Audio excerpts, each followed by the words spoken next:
সনাতন ধর্ম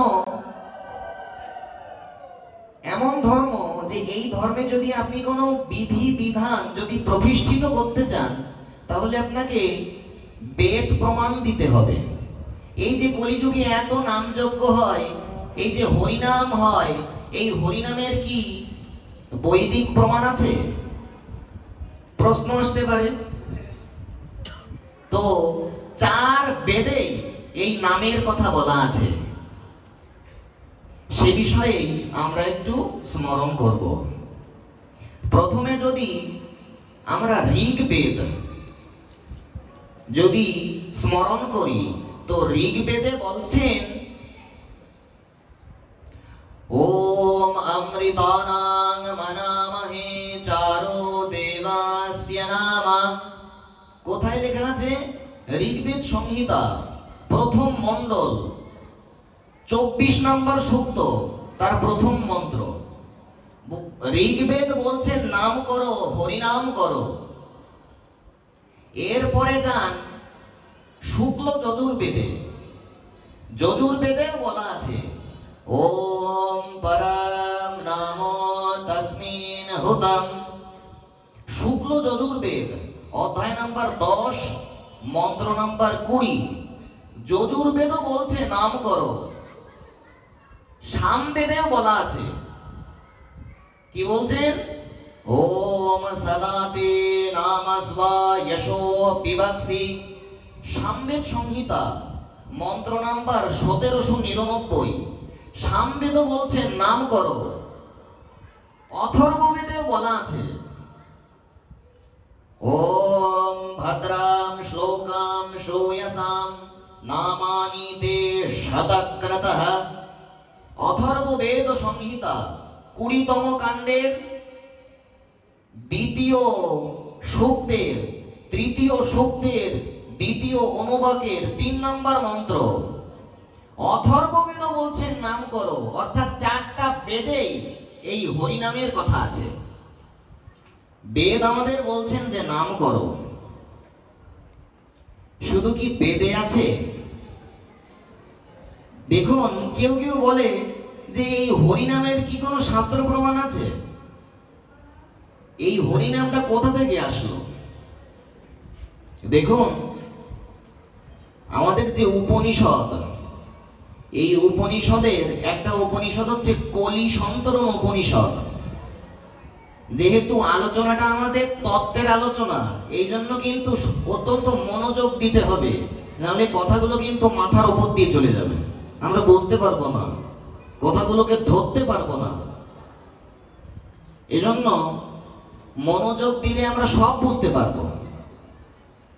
দেখুন, কলি সন্তরণ উপনিষদে এই হরিনামে স্পষ্ট লেখা আছে। তবে হরিনামটা আমরা যেভাবে করি সেইভাবে কিন্তু নেই। আমরা কিভাবে করি?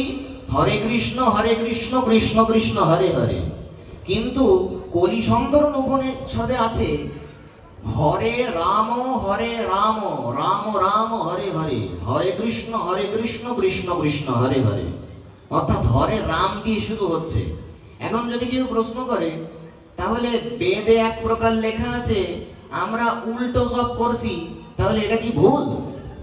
বলে না তো, কারণ ওই কলি সন্তরণ উপনিষদেই বললেন যে এই হরিনাম জপের কোনো বিধি নেই। আপনি যদি হরে কৃষ্ণ দিয়েও জপ করেন, এতে কোনো ভুল হবে না। আচ্ছা, তাহলে এই হরিনামের প্রমাণ কোথায় কোথায় আছে? আপনারা 4টা বেদের প্রমাণ শুনলেন, কলি সন্তরণ উপনিষদের প্রমাণ শুনলেন, তন্ত্রেও লেখা আছে। সনাতন ধর্মের বিভিন্ন শাস্ত্র আছে, তো সেই শাস্ত্রের মধ্যে একটা হচ্ছে তন্ত্র শাস্ত্র। সেই তন্ত্র শাস্ত্রের মধ্যে একটা হচ্ছে রাধা তন্ত্র। সেই রাধা তন্ত্রের 2য় পটলের 29 নম্বর শ্লোকে একদম হুবহু আমরা যেই নাম জপ করি সেটা লেখা আছে, হরে কৃষ্ণ কৃষ্ণ কৃষ্ণ হরে হরে, হরে রাম রাম রাম হরে হরে। এটা হুবহু লেখা আছে। এছাড়াও এরপরে যদি আপনি পুরাণ শাস্ত্রের প্রমাণ চান, তো ব্রহ্মাণ্ড পুরাণ রাধা হৃদয় তার 6ষ্ঠ অধ্যায়ের 55 নম্বর শ্লোকেও একদম হুবহু এটা লেখা আছে, হরে কৃষ্ণ এই নাম। সুতরাং একাধিক জায়গায় প্রমাণ আছে এই হরি নামের। এজন্য এই যে নামযজ্ঞ কিংবা হরি নাম, এগুলো অশাস্ত্রীয় নয়, এগুলো সম্পূর্ণ বৈদিক এবং শাস্ত্রসম্মত।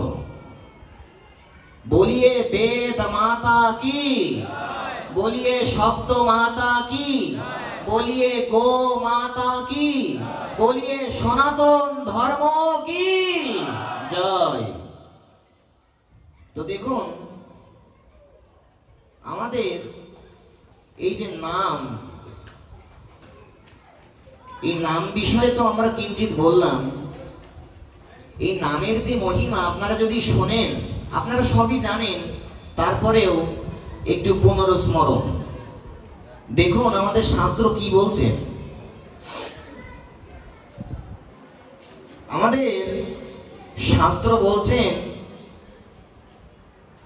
ধ্যায়ান কৃতে যজান যজ্ঞৈস্ত্রেতায়াং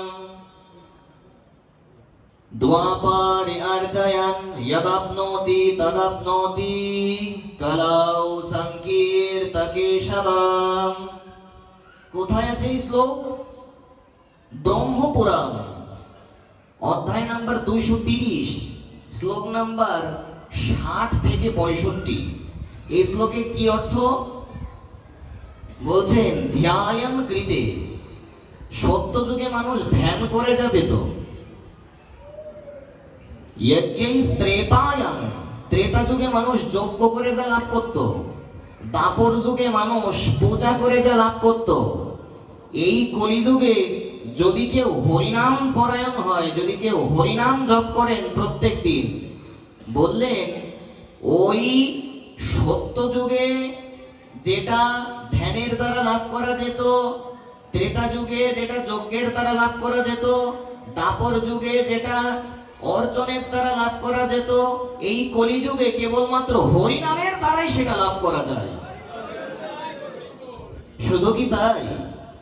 বললেন বৃহৎ নারদীয় পুরাণ বলছেন, পদ্ম পুরাণেও লেখা আছে, यत्कृते दशभिर वर्षैस्त्रेतायां हायने अपि तत् द्वापरे तत्मासेन चाहरत्रेण तत्कलौ। পদ্ম পুরাণ উত্তরখণ্ড অধ্যায় নাম্বার 71, সেই অধ্যায়ও আছে। কি বলছেন? বলছেন সত্য যুগে 10 বছর ধ্যানের দ্বারা যা লাভ করা যেত, অর্থাৎ সত্য যুগে 10 বছরে যা লাভ করা যায়, ত্রেতা যুগে 1 বছরে যা লাভ করা যায়, দাপর যুগে 1 মাসে যা লাভ করা যায়, এই কলিযুগে হরিনামের দ্বারা সেটা কেবল 1 দিনেই লাভ করা যায়। 1 দিন, এমন মহিমা বলা হয়েছে এই হরিনামের, 1 দিনেই লাভ করা যায় সেটা। তাহলে এর থেকে বড় সৌভাগ্য আর কি আছে আমাদের? এই যে যদাপ্নতি তদাপ্নতি কলৌ সংকীর্তকেশবম, এই শ্লোকটা বিভিন্ন শাস্ত্রে আছে। যেমন ব্রহ্মপুরাণের 230 অধ্যায়ের 60 থেকে 65 নম্বর শ্লোকে আছে, গর্গ সংহিতাতেও আছে। গর্গ সংহিতার অশ্বমেধ খণ্ডের 61 অধ্যায়ের 20 থেকে সেখানে সেই 61 অধ্যায়ও আছে। তারপর এই একই শ্লোক পদ্ম পুরাণের উত্তরখণ্ডের 71 অধ্যায়ের 20 থেকে 25 নম্বর শ্লোকেও আছে। একাধিক জায়গায় এই শ্লোকটা আছে। শুধু তাই না, বিষ্ণু পুরাণেও আছে। বিষ্ণু পুরাণের ষষ্ঠাংশের তার 2 নম্বর অধ্যায়ের 17 নম্বর শ্লোকেও আছে এই একই শ্লোক। কোন শ্লোকটি? ধ্যায়ন কৃতে যজন যজ্ঞৈস্ত্রেতায়াং হায়নে अपि तत्। ধ্যায়ন কৃতে যজন যজ্ঞৈস্ত্রেতায়াং দ্বাপরে অর্চয়ন যদাপ্নতি তদাপ্নৌতি কলৌ সংকীর্তকেশবম। যাই হোক, আমাদের দ্বিতীয় ভাগের আলোচনা এই নামতত্ত্বের উপরে গেল। এবার তৃতীয় ভাগের আলোচনা হচ্ছে বর্তমান আমার মতন যারা অতি পণ্ডিত এদের অবস্থা, এই পণ্ডিতগিরি নিয়ে আমাদের তৃতীয় ভাগের আলোচনা। আমার মতন যারা অনেক পাণ্ডিত্য দেখায় এদের কি দশা, কি হাল। দেখুন, খুবই মজার মজার কথা রয়েছে, খুব আনন্দ পাবেন আপনারা। প্রথমে আপনাদের একটা দৃষ্টান্তের দ্বারা এটা বোঝাই। এক রাজার এমন একটা মেয়ে, মাছ ছাড়া সে খেতেই পারে না, মানে এক সাজও সে মাছ ছাড়া খেতে পারে না। এখন হঠাৎ সেই রাজকুমারীর স্বামী মারা যায়। এখন রাজকুমারী তো বিপদে পড়ে গেছে, স্বামী মারা গেল, এ কয়দিন তো আমাকে একটু সংযম করতে হবে, এ কয়দিন তো মাছ টাছ খেতে পারবো না, আমি কিভাবে আমি খাবো, আমি তো খেতেই পারি না। তো তখন কি হয়েছে, ওই রাজকুমারী নিজের বাবা অর্থাৎ রাজা মহাশয়, সেই রাজা মহাশয়কে ডেকে বলছেন, বাবা, ও বাবা, তুমি পণ্ডিতদের ডাকো, তোমার রাজ্যে যত যত পণ্ডিত আছে শীঘ্র তাদের ডেকে পাঠাও। বলে, কেন? আমাকে এই মাছ খাওয়ার বিধান দিতে হবে। রাজা মহাশয় ঘোষণা করে দিলেন যে আমার রাজ্যে যত যত পণ্ডিত আছেন সবার জন্য একটা বিরাট অঙ্কের পুরস্কার রয়েছে, অনেক বড় অঙ্কের পুরস্কার পাবেন যদি আপনারা মাছ খাওয়ার বিধান দিতে পারেন। তো দেখুন পণ্ডিত কি, এক পণ্ডিত, অনেক পণ্ডিত সেখানে উপস্থিত হয়েছে। আরে রাজা মশাই বলছে অনেক বড় পুরস্কার দেবে, সেখানে অনেক পণ্ডিত উপস্থিত হয়েছে। তো সমস্ত পণ্ডিত বলছে, আমরা তো কম বেশি সব শাস্ত্র পড়েছি, তো কোন শাস্ত্রে তো মাছ খাওয়ার বিধান পেলাম না। সবাই বলছে, না, এ হয় না, এ হয় না, এ হয় না। ওর মধ্যে এক পণ্ডিত দাঁড়িয়ে বলছে, আমি দিচ্ছি বিধান। তো কি বিধান? ইল্লিশা খল্লিশাস চৈবা চিন্ডিকা মদ গুরস্তদা রোহিতশ্চ রাজেন্দ্র পঞ্চো মৎস্যা নিরামিষা। এক পণ্ডিত বিধান দিয়ে দিলেন যে শাস্ত্রে 5 প্রকার মাছকে নিরামিষ বলা হয়েছে। কি কি? 1 নম্বর ইল্লিশা অর্থাৎ ইলিশ। ইলিশ হচ্ছে নিরামিষ মাছ, দেখুন পণ্ডিত বিধান দিচ্ছেন। খল্লিশা অর্থাৎ খলসে মাছ, চিন্ডিকা চিংড়ি মাছ, আর চিন্ডিকা মদকুরস্তদা মাগুর মাছ, আর রোহিত অর্থাৎ রুই মাছ। এই 5টা মাছ নিরামিষ মাছ। পঞ্চ মৎস্যা নিরামিষা। দেখুন কি শ্লোক বানিয়ে ফেলেছে, মাছ খাওয়ার বিধান দেওয়ার জন্য পণ্ডিত শ্লোক বানিয়ে ফেলেছে। এই হচ্ছে বর্তমান পণ্ডিতদের অবস্থা। তাহলে চিন্তা করুন, আমরা আমাদের স্বার্থ হাসিল করার জন্য মাছকেও নিরামিষ বানিয়ে দিই। চিন্তা করা যায়? শুধু তাই না, আরো একটা এরকম শ্লোক আছে, আপনারা শুনলে অত্যন্ত মজা পাবেন। শ্লোকটা কি? রুহিতস্য কাতলস্য। দেখুন প্রত্যেকটা শব্দ কিভাবে বানিয়েছে পণ্ডিত। রোহিতস্য কাতলস্য মৎস্যরাজ ইলিশ চৈব। আরে বাবা কি শ্লোক রে! বলছেন কই মাগুর চিতলস্য ষষ্ঠ মৎস্য নিরামিষ। চিন্তা করা যায়? এখানে বলছেন পণ্ডিত বিধান দিচ্ছেন যে শাস্ত্রে 6 প্রকার মাছকে নিরামিষ বলা হয়েছে। কি বলছেন? রোহিতস্য কাতলস্য অর্থাৎ রুই মাছ, কাতলা মাছ, তারপরে রোহিতস্য কাতলস্য মৎস্য রাজ ইলিশ জৈব, মাছের রাজা ইলিশ। আর কি বলছেন? কই মাগুর আর চিতল, এই 6টা মাছকে নিরামিষ বলা হয়েছে। চিন্তা করা যায়? তাহলে পণ্ডিত দেখুন কেমন পণ্ডিত। আচ্ছা, ওই যে রাজকুমারী বলেছিল, বাবা আমি তো এখন আমি কি করব, আমি তো মাছ ছাড়া একসাথেও খেতে পারি না, তুমি আমাকে পণ্ডিত দেখে আমাকে মাছ খাওয়ার বিধান দাও। ওই রাজকুমারী কয়দিন পরে ওই 5 প্রকার মাছ খেয়ে তার পোষাচ্ছে না।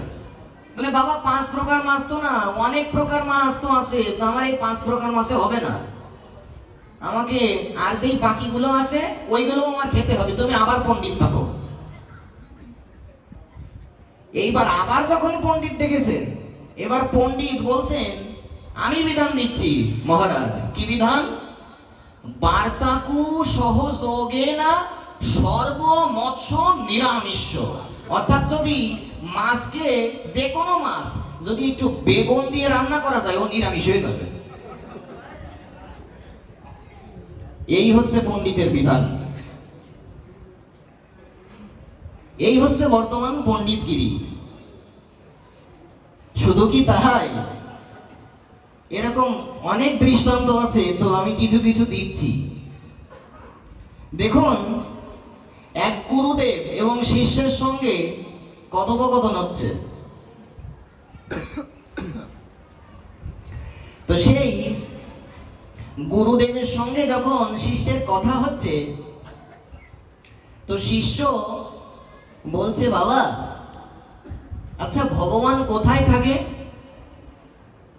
গুরুদেব যা বললেন আপনারা শুনলে অবাক হয়ে যাবেন। গুরুদেব উত্তর দিচ্ছেন, নারদ পুরাণের একটা শ্লোক বলছেন। শ্লোকটা কি? এই শ্লোকটা আপনাদের প্রায় সবারই পরিচিত, আপনার কম বেশি সবাই জানেন। নাহম তিষ্ঠন্তি বৈকুণ্ঠে যোগিনাম হৃদয়ে নচ মদ ভক্তা যত্র গায়ন্তি তত্র তিষ্ঠামি নারদঃ। শিষ্য প্রশ্ন করছে গুরুদেবকে যে, বাবা ভগবান কোথায় থাকে? তো গুরুদেব কি উত্তর দিলেন জানেন? এই যে শ্লোকটা, এই শ্লোকের মধ্যে যে মদ ভক্তা, তার মানে গুরুদেব এই শ্লোকের নিজের মতন অপব্যাখ্যা করে শিষ্যকে উত্তর দিল, শোন আমি বলছি ভগবান কোথায় থাকে, শুনবি তুই? শোন, যারা মদের ভক্ত ভগবান সেখানেই থাকে। কেন? মদ ভক্তা যত্র গায়ন্তি, তার মানে যারা মদের ভক্ত ভগবান সেখানেই থাকে। তার মানে গুরুদেব আমি এতদিন ভুল অর্থ জানতাম। মানে হ্যাঁ, তুই তো কিছু কোনো ভালো অর্থ জানিস না, এই হচ্ছে তার ভালো অর্থ। তুই কি জানিস? আমি তোর গুরুদেব বলছি, তোর গুরুদেব। এই হচ্ছে অর্থ মদ ভক্তা। মানে গুরুদেব অপব্যাখ্যা করছে, যারা মদ খায় আমি সেখানেই থাকি। তার মানে যেখানে যেখানে মদের ভক্ত ভগবান নাকি সেখানে থাকে। এ কোনো কথা? এই হচ্ছে, অনেক গুরুদেব এরকম আছেন। এই হচ্ছে পণ্ডিত সমাজ। শুধু কি তাই, ওই গুরুদেবের সঙ্গে গুরুদেব বলছে, আরে শোন, শুধু নারদ পুরাণে না, গীতাতেও মদ খাওয়ার কথা আছে। বলে কোথায়? গীতার প্রথম অধ্যায়ের 4 নম্বর শ্লোকে কি লেখা আছে?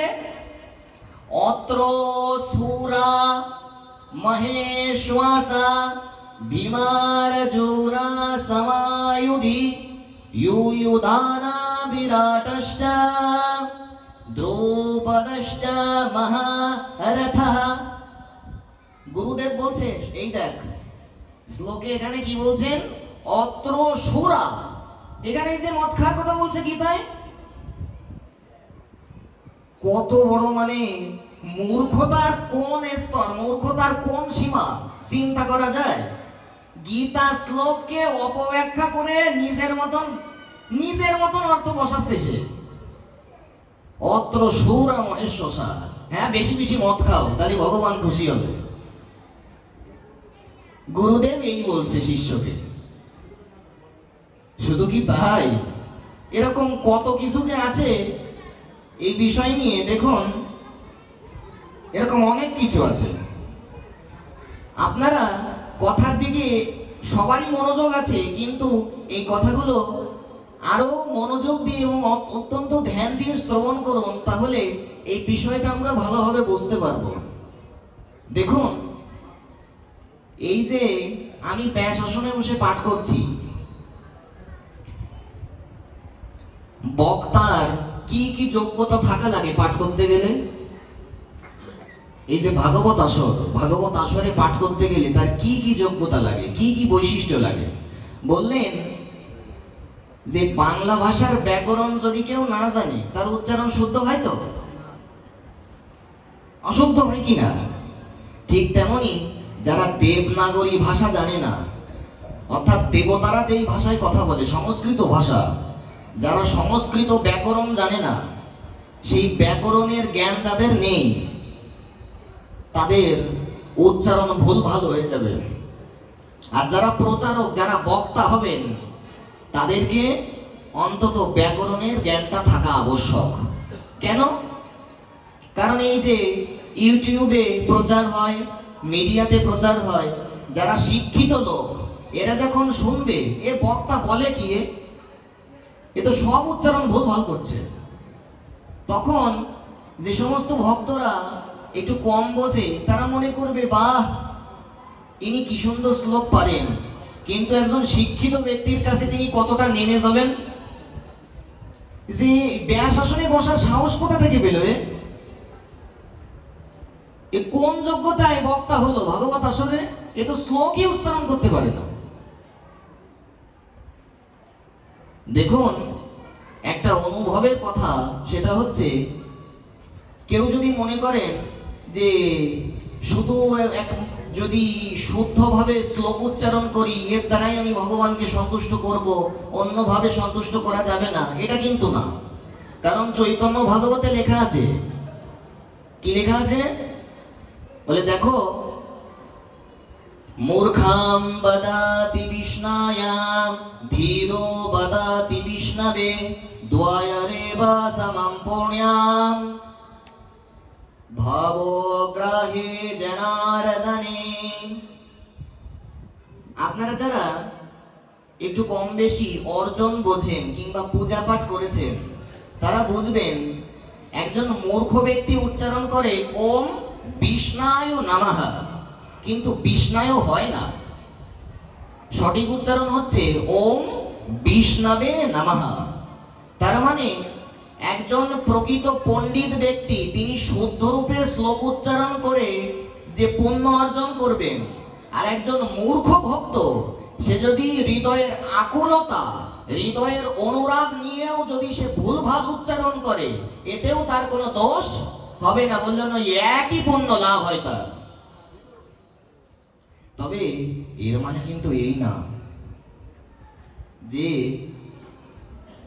এই কথা কিন্তু বক্তার ক্ষেত্রে প্রযোজ্য হবে না। আমি এসে ব্যাস আসনে একেবারে লাভ দিয়ে পড়লাম, আর একটা শ্লোক ঠিক মতন হলো না, উচ্চারণগুলো ভুল ভাল হলো, এটা কিন্তু বক্তার ক্ষেত্রে প্রযোজ্য হবে না। কারণ একটা সাধারণ ভক্ত আর একটা প্রচারক কখনো এক নয়। যিনি প্রচারক হবেন, আচ্ছা শিক্ষকতা করতে গেলে তাকে পড়তে হয়েছে না? তো এখানে আমি প্রচার করব, পাঠ করব, আমাকে জানতে হবে না, পড়াশোনা করতে হবে না? এই জন্য ব্যাকরণগত, অন্তত যারা প্রচারক, যারা পাঠ করেন, তাদেরকে সংস্কৃতের জ্ঞান, ব্যাকরণগত জ্ঞানের প্রয়োজন। যাই হোক, তো দেখুন এই কথাটা কেন বললাম যে ব্যাকরণের জ্ঞান প্রয়োজন। সে শ্লোকের, এই যে আপনারা শুনলেন না শ্লোকের কিভাবে ভুলভাল অর্থ করছে, গীতা শ্লোকের কিভাবে ভুলভাল অর্থ করলো, সে সংস্কৃত শ্লোক না, সে বাংলারই অর্থ করতে পারবে না। একটা বাংলা কথা, সেই বাংলা কথারও সে অর্থ করতে পারবে না। কেন? একটা কথা শুনুন আপনারা, গো ভোজনে মহাপুণ্য, শব্দগুলো লক্ষ্য করুন, এগুলো অবাক লাগতে পারে যে একই কথা। গো ভোজনে মহাপুণ্য, যায়া থাকিতে গৃহ শূন্য, গুরু মারিলে স্বর্গবাস, আর হরি বলিলে সর্বনাশ। কথাগুলো লক্ষ্য করুন। যদি কেউ এই কথা কি বলা যায়, মুখ দিয়ে উচ্চারণ করা যায়, গো ভোজনে নাকি মহাপুণ্য, এই বাংলা কথার উত্তরই সে দিতে পারবে না, এই বাংলা কথার অর্থই সে করতে পারবে না, যদি তার মধ্যে জ্ঞান না থাকে। বলছেন এই যে কথাটা একটা গ্রন্থে পাওয়া যায়, সেটা হচ্ছে হঠ যোগ প্রদীপিকা। সেখানে বলছেন গো মাংসা ভাগসায়ে নিত্যম, প্রত্যেকদিন গোমাংস ভক্ষণ করো। তাহলে এখানে গোমাংস বলতে কি গাভী মাতার গায়ের মাংস? বলে না, কিন্তু এজন্য যার অগাধ জ্ঞান নেই তাকে ব্যাসাসনে বসে এই প্রচারকের দায়িত্ব নিতে নেই, তাহলে সমাজে বিশৃঙ্খলা সৃষ্টি হয়। যদি যোগ্য জায়গায় অযোগ্য ব্যক্তিকে বসানো হয়, সমাজে বিশৃঙ্খলা সৃষ্টি হবে কিনা মা? এজন্য বলছেন এখানে যে গোমাংস প্রত্যেকদিন খেতে বলছেন, এখানে গোমাংস মানে কি? এখানে গোমাংস মানে হচ্ছে আমাদের এই জিহ্বাটা, এটা যখন আমরা উল্টো করে, আমরা যখন আমাদের ব্রহ্মরন্ধ্র থেকে যদি কেউ 12 বছর ব্রহ্মচর্য পালন করেন, তো তার এই ব্রহ্মরন্ধ্র থেকে 3টা রস খরিত হয়, কারুণ্যামৃত, লাবণ্যামৃত, তারুণ্যামৃত। তো 12 বছর পর যদি কেউ ব্রহ্মচর্য ঠিকঠাক পালন করে, এই 3টা রস ওই ব্রহ্মরন্ধ্র থেকে খরিত হয়, আর নিজের জিভটা উল্টিয়ে, এটাকে বলে খেচড়ি মুদ্রা। এই খেচড়ি মুদ্রা দিয়ে যদি কেউ ওই 3টা রস আস্বাদন করতে পারে, এই হচ্ছে গোমাংস ভক্ষণ। এই হচ্ছে গোমাংস ভক্ষণের অর্থ এইখানে, এই শ্লোকে। আমরা যদি মনে করি ওই বাজারে কিনতে পাবো গোমাংস, তাহলে তো সর্বনাশ হয়ে গেল। এজন্য সে বাংলা কথাই অর্থ করতে পারবে না। আচ্ছা, তারপরে কি বলছেন? গুরু মারিলে নাকি স্বর্গবাস হয়, নিজের গুরুদেবকে মেরে ফেললে নাকি স্বর্গে যাওয়া যায়। শুনবেন? তাহলে এখানে গুরু মারিলে স্বর্গবাস মানে কি? নিজের গুরুদেবকে মেরে ফেলা না তো। তাহলে এর অর্থ কি? বলছেন এখানে গুরু মানে হচ্ছে ভারী। কি ভারী? আমাদের থেকে আমাদের লোভ, হিংসা, ক্রোধ, এগুলো ভারী। তো বলছেন যদি আমরা এগুলোকে মারতে পারি, আমাদের লোভকে মারতে পারি, হিংসাকে মারতে পারি, আমাদের রাগকে যদি মারতে পারি, তাহলে স্বর্গবাস হবে। এই হচ্ছে গুরু মারিলে স্বর্গবাস, এই হচ্ছে এর অর্থ। আচ্ছা, শেষ কথাটা কি বলছেন? বললেন হরি বলিলে সর্বনাশ। হরি নাম করলে নাকি সর্বনাশ হয়। তাহলে এখানে সর্বনাশ মানে কি? সর্বনাশ মানে আপনাদের দেখুন কিভাবে এখানে অর্থগুলো করা হয়েছে, নিজেদের মতন বুঝলে হবে না। কিন্তু এখানে হরি বলিলে সর্বনাশ মানে হলো আমাদের যেই ষড়রিপু আছে, কাম, ক্রোধ, লোভ, মোহ আদি, যদি আমরা হরিনাম উচ্চারণ করি, আমাদের এই ষড়রিপুর সর্বনাশ হয়ে যায়। এই হচ্ছে এর অর্থ। এজন্য এই হচ্ছে পণ্ডিত গিরির। অতি পণ্ডিত যদি হয়ে পড়ি, তাহলে ভুল ভাল, ঠিক মতন যদি শাস্ত্রের মর্ম না বুঝি, তাহলে ভুল ভাল ব্যাখ্যা হয়ে যাবে পাঠে, ভুল ভাল। আমার যেমন হয়, আর একটা শ্লোক শুনলে আপনারা অবাক হয়ে যাবেন যে এটা কিভাবে বললেন, এটা কি হয়। শ্লোকটা একেবারে মনোযোগ দিয়ে লক্ষ্য করুন, অত্যন্ত ধ্যান দিয়ে শুনুন শ্লোকটা। পর স্ত্রী দর্শনম পুণ্যম। দেখুন কি বলছেন, পর স্ত্রী দর্শনম পুণ্যম। আর কি বলছেন? স্পর্শনম পাপনাশনম। আর কি? আলিঙ্গনম মহাভাগ্যম চুম্বনম মোক্ষদায়কঃ। দেখুন এই শ্লোকটার অর্থ কি। যদি এই শ্লোকটা সাধারণ অর্থ করা হয়, সামান্য অর্থ করেন, তার মানে পরস্ত্রীকে দেখলে নাকি পুণ্য হয়। এটা হচ্ছে সাধারণ অর্থ, এর একটা বিশেষ অর্থ আছে, সেটা বুঝতে হবে। এখানে বলছেন পরস্ত্রী দর্শনম পুণ্যম, অন্যের বউকে দেখলে নাকি পুণ্য হয়। আর কি বললেন? অন্যের বউকে স্পর্শ করলে নাকি পাপ চলে যায়। আর কি বললেন? অন্যের বউকে নাকি আলিঙ্গন করলে মহাভাগ্য লাভ হয়। আর চুম্বনম মোক্ষদায়কঃ, এইটুকু অনুবাদ করলাম না। তাই এর অর্থ কি তাহলে? এই জন্যই তো অনুভব করে পড়াশোনা করে তারপরে বক্তা হতে হয়, পাঠক হতে হয়। আমার মতন লাভ দিয়ে ব্যাসনে ওঠা যাবে না। এর বিশেষত্ব হচ্ছে পরস্ত্রী মানে কি, এখানে শিবের এক নাম হচ্ছে পর, আর শিবের স্ত্রীর এক নাম হচ্ছে গঙ্গা। তার মানে পরস্ত্রী দর্শনম পুণ্যম, গঙ্গা মাতাকে দেখলে পুণ্য লাভ হয়। আর স্পর্শনম পাপ নাশনম, গঙ্গা মাতাকে স্পর্শ করলে পাপ নাশ হয়। আর কি বললেন, ওই যে এই শ্লোকে যে বলছেন যে আলিঙ্গনম মহাভাগ্যম, অন্যের বউকে আলিঙ্গন করলে যে মহাভাগ্য হয়, এখানে অর্থ কি এর? বললেন যদি কেউ গঙ্গায় ডুব দিতে পারে তার মহাভাগ্য লাভ হয়। আর শেষের টুক কি, এই যে বলছেন যে চুম্বনম মোক্ষদায়কঃ, বললেন গঙ্গার জলে যদি কেউ আচমন করে তার মোক্ষ লাভ হয়ে থাকে সেই মুহূর্তে। এই হচ্ছে শ্লোকের মূল অর্থ। তাহলে দেখুন, এইরকম শ্লোকের অর্থ যদি না বুঝে বলা হয় তাহলে সমাজের কতটা ক্ষতি হয়ে যাবে। এরকম অনেক শ্লোক আছে। তো দেখুন, আমি আরো কয়েকটা বলি আপনাদের, এগুলো আমাদের জানা প্রয়োজন। দেখুন, আপনারা অনেকেই জানেন যে মহাভারতে 1 লক্ষ শ্লোক আছে। কত লক্ষ? 1 লক্ষ। বলিয়ে মহাভারত কি জয়। তো এই মহাভারত যখন প্রথম লেখা শুরু হবে তখন গণেশের সঙ্গে ব্যাসদেবের কথা হচ্ছে। তো ব্যাসদেব বলছেন, গণেশ আপনাকে এই মহাভারত লিখে দিতে হবে। এই কথা শুনে গণেশ বলছেন যে ঠিক আছে, আমি মহাভারত লিখবো, কিন্তু একটা শর্ত আছে। কি শর্ত? আমাকে বিশ্রাম দিলে হবে না।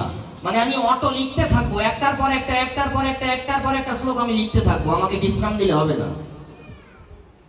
এই কথা শুনে এই যে গণেশ যেই শর্ত দিল, এবার ব্যাসদেব উল্টে এক শর্ত দিচ্ছেন যে ঠিক আছে, তুমি যখন আমাকে শর্ত দিলে তা আমিও একটা শর্ত দিলাম, কোন শ্লোকের অর্থ না বুঝে তুমি কলম চালাতে পারবে না। একটা শ্লোক না বুঝে তুমি কলম চালাতে পারবে না। এই জন্য মহাভারতের কিছু কিছু শ্লোক আছে যেগুলোকে বলে ব্যাসকূট। এই ব্যাসকূট মানে কি? এই শ্লোকটা লিখতেছে গণেশকে কলম থামাতে বাধ্য হয়েছিল সে, যে এই শ্লোকের কি অর্থ হতে পারে। ব্যাসদেব বাধ্য হয়েছিলেন কলম থামাতে, যে অর্থ কি সেই ব্যাসকূট আপনাদের একটু শোনাই। বলছেন, কেশবাম পতিতাম দৃष्ट्वा, আর কেশবম পতিতম দৃष्ट्वा দ্রোণাম হাস্যামুখতা, আর রোদন্তি পাণ্ডবা সর্বে হা কেশবা হা কেশবা। এই শ্লোকটার সাধারণ অর্থ কি? বলছেন কেশবম পতিতম দৃষ্টা, অর্থাৎ কেশবকে অর্থাৎ শ্রীকৃষ্ণকে মরা দেখছেন। কে দেখছেন? পাণ্ডবগণ। পঞ্চপাণ্ডবের নাম আপনারা সবাই শুনেছেন। তো আপনারা একটু শ্লোকটা দেখুন, ধ্যান দিয়ে লক্ষ্য করুন এর সাধারণ অর্থ কি আর বিশেষ অর্থ কি। সাধারণ অর্থ করলে এই হয় যে কৃষ্ণ মরে পড়ে আছে, আর পঞ্চপাণ্ডব কৃষ্ণকে দেখে আর কান্নাকাটি করছে, আর দ্রোণাচার্য কৃষ্ণের মরা শরীর থেকে অট্ট অট্ট হাসছে, হা হা করে হাসছে। আর কি? হা কেশবা হা কেশবা। পঞ্চপাণ্ডব বলছে কৃষ্ণ মরে গেল রে, কৃষ্ণ মরে গেল। কিন্তু এই শ্লোকের এটা হচ্ছে সামান্য অর্থ। এর বিশেষত্ব কি? এর বিশেষত্ব শুনুন। এখানে এজন্য ব্যাকরণ জানতে হয়, পাঠক হতে গেলে, বক্তা হতে গেলে। এখানে কেশবম মানে জলে একটা মরা ভেসে যাচ্ছে। জলে কি ভেসে যাচ্ছে? একটা মৃতদেহ। কেশবম পতিতম দৃष्ट्वा দ্রোণাম হাস্যামুখতা। দেখুন এখানে কি বলছেন, জলে একটা মৃতদেহ ভেসে যাচ্ছে, আর বলছেন কেশবম পতিতম দৃষ্ট্বা দ্রঢ়ম হাস্য মুখতা। এখানে দ্রোণম মানে কিন্তু দ্রোণাচার্য না, এখানে দ্রোণম মানে কাক। ওই নদী দিয়ে একটা মৃতদেহ ভেসে যাচ্ছে এবং মৃতদেহের উপর একটা কাক বসে আছে। আর এখানে যে বলছেন রোদন্তি পাণ্ডবা সর্বে, অর্থাৎ পঞ্চপাণ্ডব কান্নাকাটি করছে না, এটা হচ্ছে সামান্য অর্থ। এখানে পাণ্ডব বলতে পঞ্চপাণ্ডব না, পাণ্ডব মানে হচ্ছে এখানে শিয়াল। মানে একটা শিয়াল দেখছে যে জলে মৃতদেহ ভেসে যাচ্ছে, আর সেই মৃতদেহের ওপর একটা কাক সেই মৃতদেহকে আর ঠোকরাচ্ছে, আর সেই শিয়াল বলছে জল দিয়ে মরা ভেসে গেল রে, মরা ভেসে গেল। এই হচ্ছে এই শ্লোকের মূল অর্থ। এরকম আরো শ্লোক রয়েছে, যেমন বলছেন যে এর মধ্যে আরো এরকম শ্লোক রয়েছে, যেমন যুধিষ্ঠিরস্য ইয়া কন্যা নকুলেন বিবাহিতা সহদেবেন ইয়া পুত্র্যা সা কন্যা বরদা ভব। আচ্ছা, এখানে যে কথা বললেন লক্ষ্য করুন কি বলছেন, যুধিষ্ঠিরস্য ইয়া কন্যা, অর্থাৎ যুধিষ্ঠিরের একটা কন্যা ছিল পণ্ডিত। দেখুন আমার মতো নদী পণ্ডিত কি ব্যাখ্যা করে, যুধিষ্ঠিরের একটা কন্যা ছিল, সেই কন্যার সাথে কার বিয়ে হলো, বললেন নকুলেন বিবাহিতা। মহাভারতে কোথাও লেখা আছে যে নকুলের সাথে যুধিষ্ঠিরের মেয়ের বিয়ে হয়েছে? নকুলেন বিবাহিতা। আর সহদেব নাকি পূজা করছে, আর কি হচ্ছে, হে সহদেব বলছে হে কন্যা তুমি আমাকে বরদান করো। এমন কোন কথা মহাভারতে আছে? তাহলে এর অর্থ কি? বললেন এখানে যুধিষ্ঠির মানে পঞ্চপাণ্ডবের যুধিষ্ঠির না, এখানে যুধিষ্ঠির মানে হচ্ছে হিমালয়, আর হিমালয়ের এক কন্যা হচ্ছে পার্বতী। তার মানে যুধিষ্ঠিরস্য ইয়া কন্যা, তার মানে হিমালয়ের কন্যা হচ্ছে পার্বতী। আর কি, নকুলেন বিবাহিতা। এখানে নকুল মানে পঞ্চপাণ্ডবের নকুল না, এখানে নকুল মানে হচ্ছে শিব, শিবের আরেক নাম হচ্ছে নকুল। তার মানে পার্বতীর সঙ্গে কার বিয়ে হলো, শিবের বিবাহ হলো। আর সহদেব মানে পঞ্চপাণ্ডবের সহদেব না, সমস্ত দেব দেবতা ওই শিব এবং পার্বতীর বিয়ে হচ্ছে। তারাই এই কথা বলছে হে দেবী তুমি আমাকে বরদান করো। এই হচ্ছে শ্লোকের মূল অর্থ। এইরকম বহুবিধ শ্লোক রয়েছে, এইগুলো সব না বুঝে ভুল ভাল অপব্যাখ্যা হয়ে যায়। যাই হোক, আমাদের কিছু কিছু গুরুত্বপূর্ণ বিষয় আমি একটু উল্লেখ করব। সেটা হচ্ছে দণ্ডবত আমরা অনেকে করি না, আমরা আজকে একটু সদাচার প্রসঙ্গও পাঠের মধ্যে আনব। দেখুন আপনারা কেউ কষ্ট পাবেন না, আমাদের তো জানা উচিত বস্ত্র গায়ে পরে পুরুষের দণ্ডবত করতে নেই। হরিভক্তি বিলাসে লেখা আছে যদি বস্ত্র পরে অর্থাৎ গায়ে জামা পরে যদি দণ্ডবত করেন তাহলে কি হয় আমি আগে থেকেই বলে নিচ্ছি, কেউ কষ্ট পাবেন না। যারা করেন আমি তাদেরকে উদ্দেশ্য করে বলছি না, আমি শুধু শাস্ত্রের সিদ্ধান্তটা জানাচ্ছি। বলছেন বস্ত্র প্রাবৃত দেহস্তু यो नरः प्रणमेत माम श्वेत्री सजायते कुष्ठा सप्त जन्मानि भामिनी। যদি কেউ জামা গায়ে দিয়ে দণ্ডবোধ করে তাকে 7 জন্ম কুষ্ঠ রোগী হতে হবে এবং মূর্খ হয়ে জন্ম নিতে হবে। এজন্য পুরুষের ক্ষেত্রে দণ্ডবোধ যখন করবেন তখন খালি গায়ে করবেন। কিভাবে? খালি গায়ে, গায়ে জামা দিয়ে দণ্ডবোধ করতে নেই। আর নারীদের ক্ষেত্রে দণ্ডবোধ নিষেধ। নারীদের ক্ষেত্রে হচ্ছে পঞ্চাঙ্গ প্রণাম, হাঁটু ভেঙে যে প্রণামটা করা হয়, এই হচ্ছে দণ্ডবোধের বিধিটা। এটা কিন্তু আমাদের একটু মানা উচিত। আর আরো একটা বিষয়, এই বিষয়টা না অনেকে বলতে গেলে কষ্ট পায়। অনেকে আমাকে সন্তান মনে করে, আমার মায়ের বয়সী অনেকে আমাকে আলিঙ্গন করতে আসেন, কিন্তু দেখুন আপনারা কেউ কষ্ট পাবেন না। এই ভাগবত আসরে এসে কোনো নারী পুরুষ আলিঙ্গন করতে নেই। আপনি হয়তো কাউকে ছেলে মনে করে আলিঙ্গন করছেন, কিন্তু যাকে ছেলে মনে করছেন সে আপনাকে মা নাও মনে করতে পারে।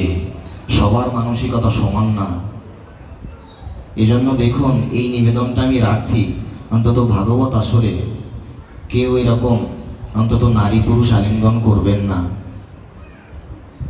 দূর থেকেই প্রণাম করুন, এটিই যথেষ্ট। এরকম আরো কিছু কিছু বিধান আছে। আচ্ছা, আমাদের এই যে বিভিন্ন রোগ হয়, এরও কিন্তু কারণ আছে, কারণ আমরা ভুল ভাল দিকে মাথা দিয়ে শুই। আচ্ছা, কোন দিকে মাথা দিয়ে শুতে হয়, একটু শাস্ত্রের বিভিন্ন বিধান একটু আমরা আজকে আলোচনায় আনছি। এটা আমাদের জানা উচিত যে কোন দিকে মস্তক দিয়ে শয়ন করতে হয়। যদি আমরা ভুল দিকে মাথা দিয়ে ঘুমাই তো আমাদের রোগ হবে। কিন্তু কোন দিকে শুতে হয়? শাস্ত্র বলছেন প্রাচ্যং দিশি শিরাহ শাস্তাং, আর প্রাচ্যং দিশি শিরাহ শাস্তাং স্বদাইবা স্বতঃ পুংসো বিপরীতস্তু রোগদম। বিষ্ণু পুরাণের তৃতীয় অংশের 11 অধ্যায়ের 110 নম্বর শ্লোকে বলছেন যদি ঘুমাতে হয় তো পূর্ব দিক এবং দক্ষিণ দিকে মাথা দিয়ে ঘুমাতে হয়। মনে রাখতে হবে আমাদের, পূর্ব দিক এবং দক্ষিণ দিক। যদি উত্তর এবং পশ্চিম দিকে মাথা দিয়ে ঘুমাই তাহলে বিষ্ণু পুরাণ বললেন রোগ হবে, রোগ। তারপরে আচ্ছা, ঘুমানোর বিধান তো আমরা জানলাম, এবার খাওয়ার বিধান কি? কোন দিকে মুখ দিয়ে খেতে হয়? এই সনাতন ধর্মে আপনি সব কিছুর উত্তর পাবেন, আপনার সব প্রশ্নের উত্তর আছে। দেখুন, বিভিন্ন দিকে মুখ দিয়ে খাওয়ার বিভিন্ন ফল আছে, কিন্তু সাধারণভাবে কোন দিকে মুখ দিয়ে খাওয়া উচিত এরও উত্তর আছে। প্রাণ মুখো দান মুখো বাপি। হারিত সংহিতার 4th অধ্যায়ের 65 নম্বর শ্লোকে লেখা আছে যে খাওয়ার সময় আমাদের কোন দিকে, বলছেন যে প্রাণ মুখো দান মুখো বাপি, পূর্ব কিংবা উত্তর দিকে মুখ দিয়ে খেতে হয়। এই জিনিসগুলো আমাদের একটু উল্টো পাল্টা হয়ে যেতে পারে, কিন্তু একটু মনে রাখতে হবে খাওয়ার সময় পূর্ব কিংবা উত্তর দিকে মুখ করে খেতে হয়। আর অন্যদিকে খেলেও এর বিভিন্ন ফল রয়েছে, কিন্তু এটাই হচ্ছে সাধারণ নিয়ম, পূর্ব কিংবা উত্তর দিকে মুখ দিয়ে আর খাওয়া উচিত। আচ্ছা, আমাদের কিন্তু আরো একটা জিনিস না দেখলে খুব কষ্ট লাগে, সেটা হচ্ছে হিন্দু হয়ে অনেকে বাম হাত দিয়ে জল গ্রহণ করেন, কিন্তু শাস্ত্র কিন্তু নিষেধ করেছেন। কোথায়? কুর্ম পুরাণের উপরিভাগের 16 অধ্যায়ের 77 নম্বর শ্লোকে বলছেন ন বাম হস্তা নধৃত্যা পিবেদ বক্ত্রেণ বা জলম। বাম হাত দিয়ে কখনো জলপান করা উচিত নয়। বাম হস্তে জলপান করলে সেটা মদ্যপান তুল্য হয়। এজন্য বাম হস্তে জল না পান করে আমরা যেন ডান হস্তই ব্যবহার করি।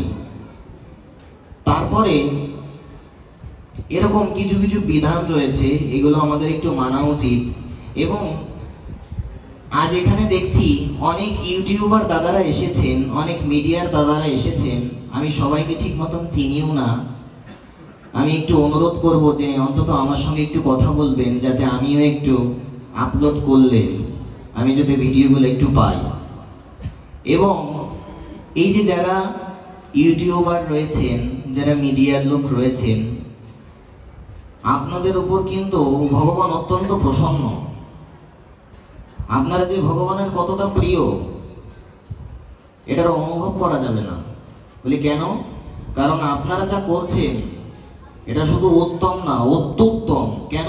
কারণ আপনারা সাধু মহতের পাঠ সমস্ত বিশ্বে ছড়িয়ে দিচ্ছেন। সারা বিশ্বের মানুষ আপনাদের দ্বারা, আপনাদের চ্যানেলের দ্বারা সারা বিশ্বের মানুষ সাধুগুরু বৈষ্ণবদের পাঠ শ্রবণ করার সৌভাগ্য লাভ করছে। কিন্তু আপনারা ভগবানের অত্যন্ত প্রিয়। এখন যদি আপনারা সবাই একটু তিলক করে আসেন, আপনারাও যদি বসনে আসেন, তাহলে তো সোনায় সোহাগা হয়ে যাবে। আপনাদের যদি এইভাবে দেখা যায় একেবারে মণিকাঞ্চন যোগ, সোনায় সোহাগা। আর অবশ্যই আপনারা, তবে সত্যি আপনাদের যে অবদান এগুলো বলতেই হয়। তবে আরো একটি বিষয়, অনেক ভক্তরা একটু কষ্ট পায় একটা বিষয়ে, সেটা হচ্ছে এই যে সামনে বেশি বেশি ক্যামেরা থাকলে অনেকে ক্যামেরার জন্য দেখতে পায় না, বলে পাঠকের মুখই তো দেখতে পাচ্ছি না।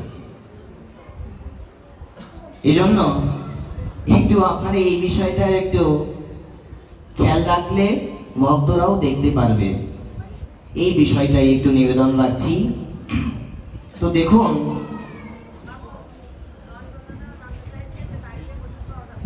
দাঁড়িয়ে, হ্যাঁ দাঁড়িয়ে পাওয়া যাবে, দাঁড়িয়ে পেতে কোনো নিষেধ নেই। তবে আমি যতটুকু জানি নিষেধ নেই বললে এটা একটা মূর্খতা হয়, কারণ আমি সব শাস্ত্র আমি তো জানি না। আমি যতটুকু জানি তার মধ্যে তবে আমি সঠিক বলতে পারছি না। আমি যে জানি না এটা যদি আমি এখন বলতে যাই, এটা যদি অনলাইনে পোস্ট হয় তখন আমাকে মানুষ মূর্খ বলবে। কিন্তু যদি এমনি সাধারণভাবে বিচার করি, দাঁড়িয়ে পেলে সমস্যা হওয়ার কথা না। যাই হোক, তো দেখুন, ও ভালো কথা, এই যে সামনে যেগুলো দেওয়া হয়েছে, আমি জানি না আপনারা লক্ষ্য করেছেন কিনা, যারা পাঠক হবেন, যারা বক্তা হবেন, এগুলো নিবেদন করার দায়িত্ব কিন্তু তার। আমি জানি না যে এগুলো নিবেদন করা হয় কিনা, এখন আমার মতন যারা পাঠ করে এগুলো নিবেদন করে কিনা। আচ্ছা, এ কথা কেন আসলো? নিবেদন না করলে কি কোনো অপরাধ, কোনো দোষ? বলে 100 বার অপরাধ এবং দোষ। কেন? এটা যে কত বড় কপটতা! কেন? এই যে ভক্তরা তো এটাকে প্রসাদ মনে করে পাবে কিনা ভক্তগণ? তাহলে এটা যদি নিবেদন না করা হয়, এ কি হাওয়ায় প্রসাদ হয়ে যাবে? তাহলে কত বড় কপটতা চিন্তা করুন।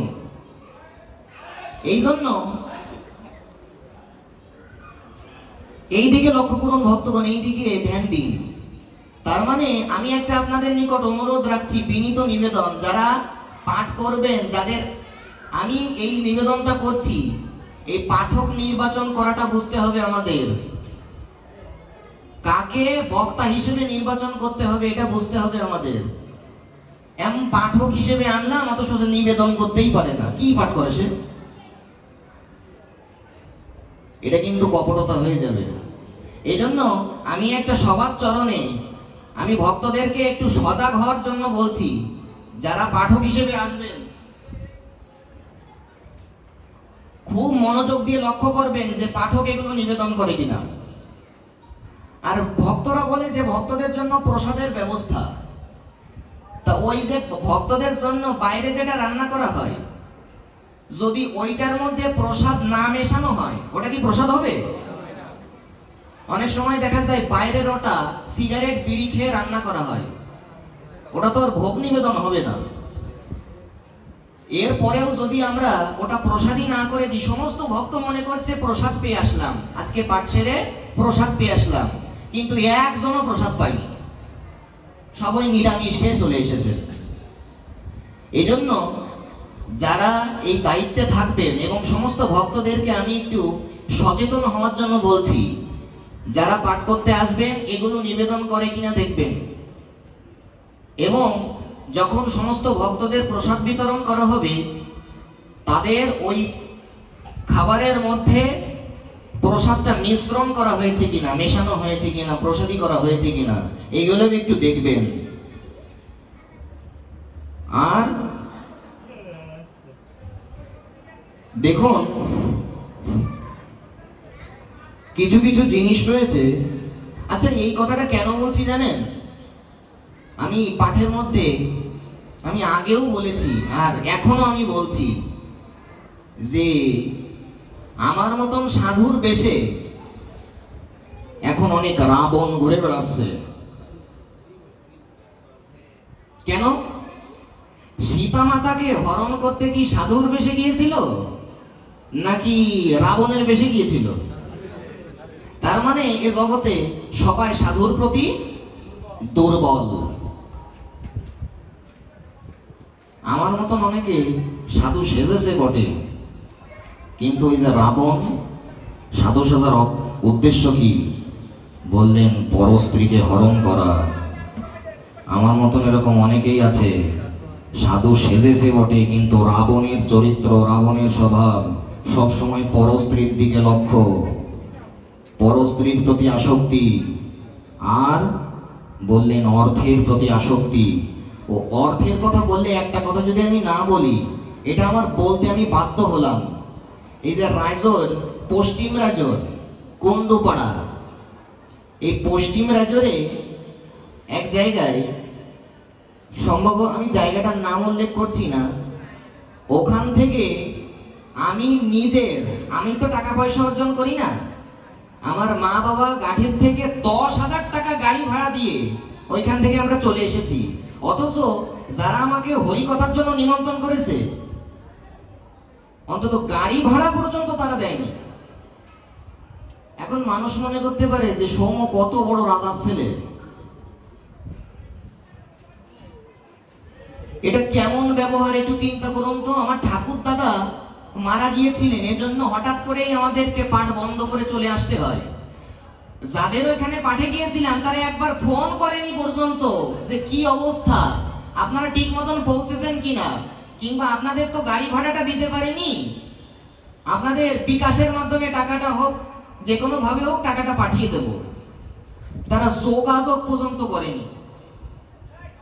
10,000 টাকা গাড়ি ভাড়া দিয়ে। আর দেখুন এই কথাটা কেন বলছি, 10,000 টাকা নিজের গাড়ির থেকে গাড়ি ভাড়া দিয়েছি বলে এইবার আমাকে সেই জায়গায় নিমন্ত্রণও করেনি। আমাকে সেই জায়গায় পাঠের জন্য নিমন্ত্রণ করেনি। কি জন্য?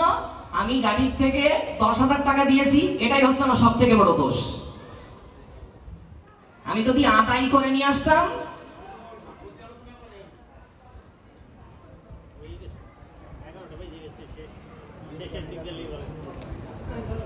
এই হচ্ছে অবস্থা। এজন্য বাস্তবতা এড়িয়ে তো চলা যায় না। ভাগবত তোর বাস্তবতাকে প্রত্যাখ্যান করে না। ভাগবতী আলোচনা, ভাগবত কথা দাঁড়াবে কোথায়?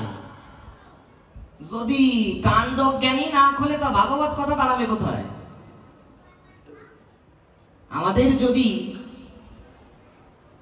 মোট কথা হচ্ছে আমাদের আধ্যাত্মিক জ্ঞান থাকলেও আমাদের কাণ্ড জ্ঞান বাড়ছে না।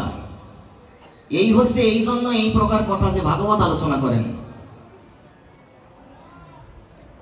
এজন্য আমাদের কিন্তু এই কাণ্ড জ্ঞানের অভাবের জন্য আমরা কিন্তু বছরের পর বছর কত যে আমরা সাধু সঙ্গ করছি, কিন্তু এগোতে পারছি না। ভাগবতের রসটা দাঁড়াবে কোথায়?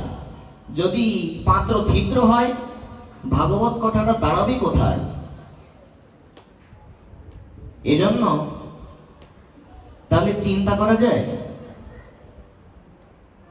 এই প্রকার হয়েছে। যাই হোক, আপনাদের বেশি কষ্ট দেব না। আজ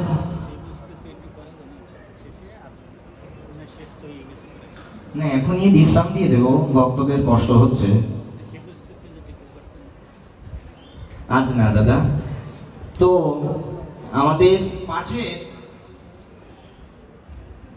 আজ আমি প্রথম দিন আমি আপনাদের নিকট থেকে দক্ষিণা প্রার্থনা করেছিলাম। তো আমার এই তৃতীয় দিনের যে দক্ষিণা, সেটা কোনো টাকা দক্ষিণা চাচ্ছি না। সেটা হচ্ছে আপনারা সবাই, অন্তত যারা মালা জপ শুরু করেননি, তারা কালকের থেকে 2 মালা করে হরিনাম জপ শুরু করুন। এটা হচ্ছে আমার 1 নম্বর দক্ষিণা। আর 2 নম্বর হচ্ছে, আমি বলেওছি গতকাল যে এই মাসটায় নিরামিষ আহার করতে হয়, জীব হত্যা, প্রাণী হত্যা করতে নেই। এই মাসটায় একটু শুদ্ধ আহার করতে হয়। এই মাসে আপনারা সবাই একটু নিরামিষ আহারের চেষ্টা করুন। এই বৈশাখ মাসের অনেক মহিমা রয়েছে। এজন্য যাই হোক, আমার এই দ্বিতীয় দিনের হরিকথার এই হচ্ছে দক্ষিণা, যে আমরা সবাই যেন, যারা এখনো হরিনাম জপ শুরু করিনি, আমরা যেন 2 মালা করে হরিনাম জপ অন্তত শুরু করি।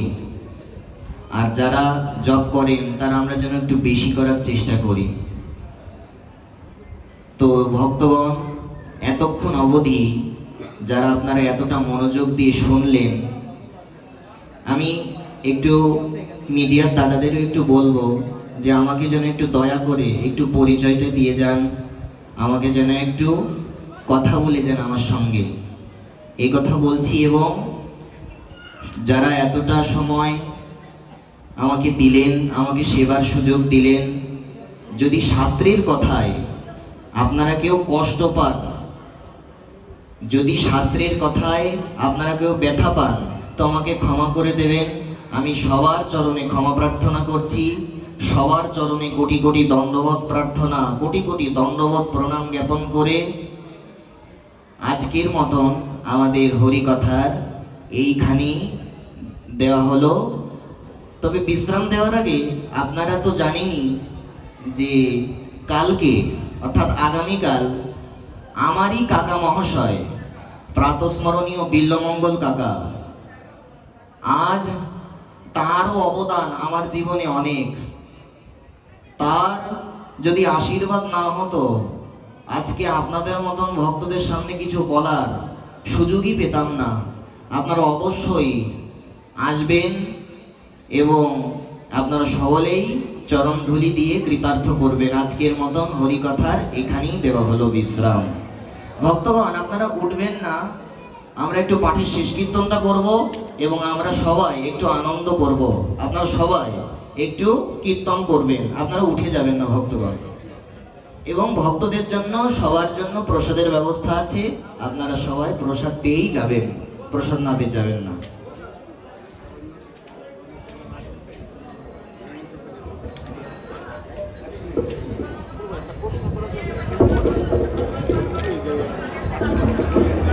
জয় রাধে, হরে কৃষ্ণ, জয় নিতাই, জয় গৌর সুন্দর, হরে কৃষ্ণ, শ্রী রাধে। আজকে 1 মিনিট একটা নিমন্ত্রণ হবে, 1 মিনিট অপেক্ষা করেন। হরে কৃষ্ণ। দূর দূরান্ত থেকে আগত কৃষ্ণ ভক্ত এবং বৈষ্ণবদের চরণে শত সহস্র দণ্ডবত।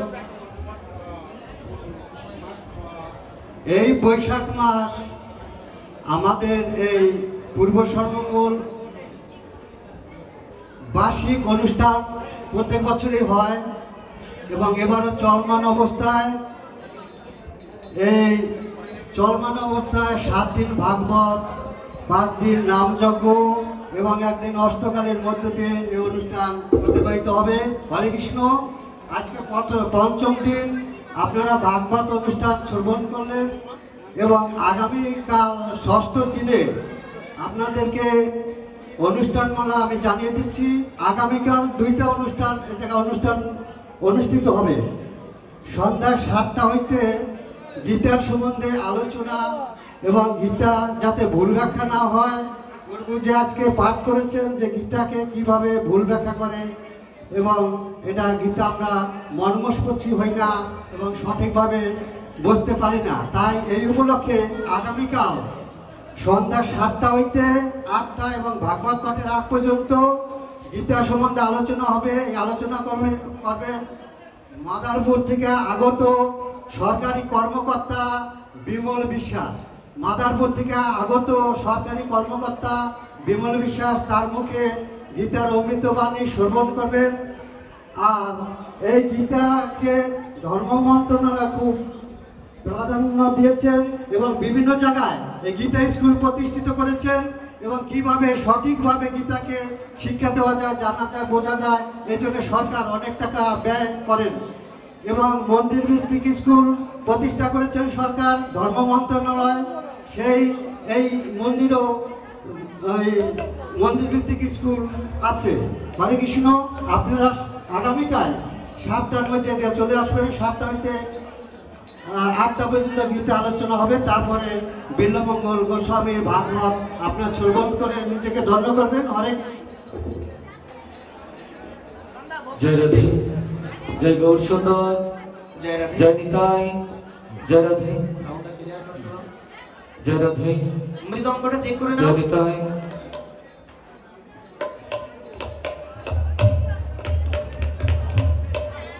ঠিক জয় আছে। রাধে। जय जय राधे कृष्णा गोविंद गोपाल राधे राधे। जय जय राधे कृष्ण गोविंद गोपाल राधे राधे। गोविंद राधे